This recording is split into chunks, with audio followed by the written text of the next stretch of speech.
Bismillahirrahmanirrahim. Assalamu alaikum, dear students. Our current session focuses on the approach and theory of language and learning behind the silent way method. I hope and expect by the end of this session, you would have some understanding of the theoretical underpinnings and of the approach behind this particular method. Well, my dear students, Getagno, who was the major proponent of the silent way method, takes an openly skeptical view of the role of linguistic theory in language teaching methodology.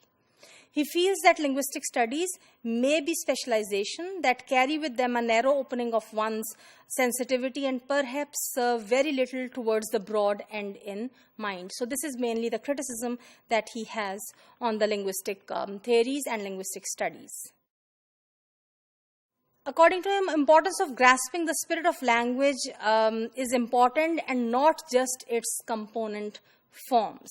Spirit of the language is what? It is the way each language is composed of phonological and suprasegmentally elements that combine to give the language its unique sound system and melody. So what is important for him is to have a kind of feel or to have a kind of sense of the sound patterns or the melody of particular language. And he claims that the learner must gain a feel for this aspect of the target language as soon as possible. The rhythm or the flow or the kind of melody of the language, the sooner the learner gets it, the better. The silent way takes a structural approach to the organization of language that is to be taught.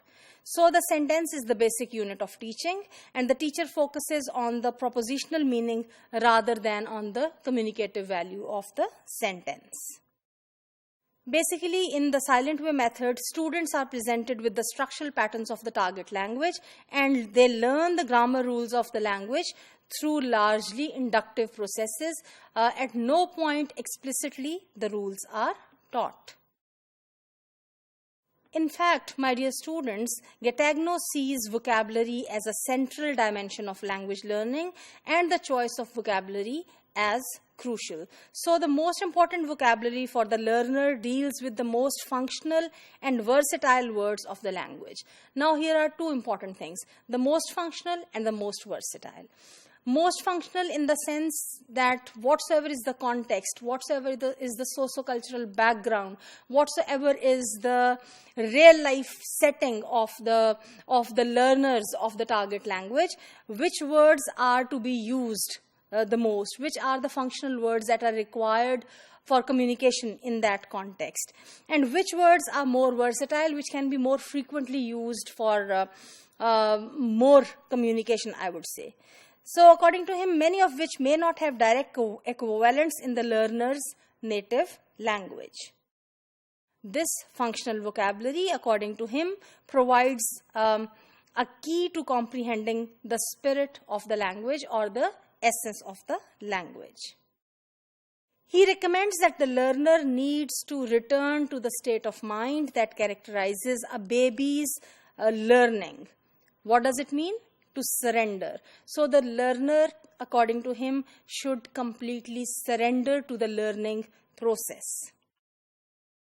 According to Getagno, the process of learning a second language are radically different from those involved in learning a first language. So, unlike many other theories that were presented and unlike many other methods based on those theories that became popular through the times before the silent way, where the focus was that L2 learning is exactly like L1, in the silent way method, Getagno proposes and he claims that L2 learning is completely different from L1 learning.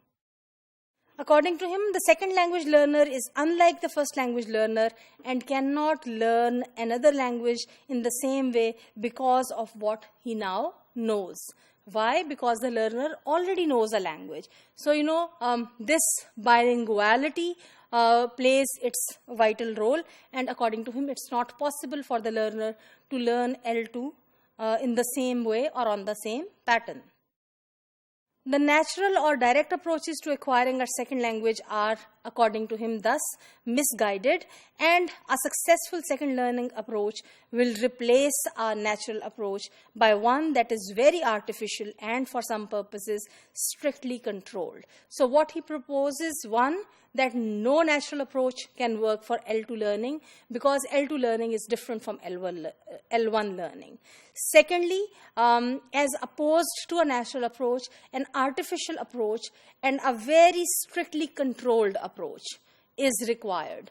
Now, a natural approach is more a free approach in the sense of where the input comes freely, whereas he proposes in the silent way that for learning L2, there has to be a strict control over the input. The artificial approach that Getregno proposes is based on the principle that successful learning involves commitment of the self to language acquisition through the use of silent awareness and then active trial. So the first step is silent awareness of L2 and then the active trial. And he repeats and gives emphasis on the primacy of language learning over teaching places and says that there should be a focus on the self of the learner, on the learner's priorities and on the learner's commitment. So the focused role or the central role is of the learner. The self, according to him, consists of two systems, a learning system and a retaining system. The learning system is activated only by the way of intelligent awareness. And once that is done, as one learns in awareness, one's power of awareness and one's capacity to learn becomes greater. The silent way thus claims to facilitate what psychologists call learning to learn.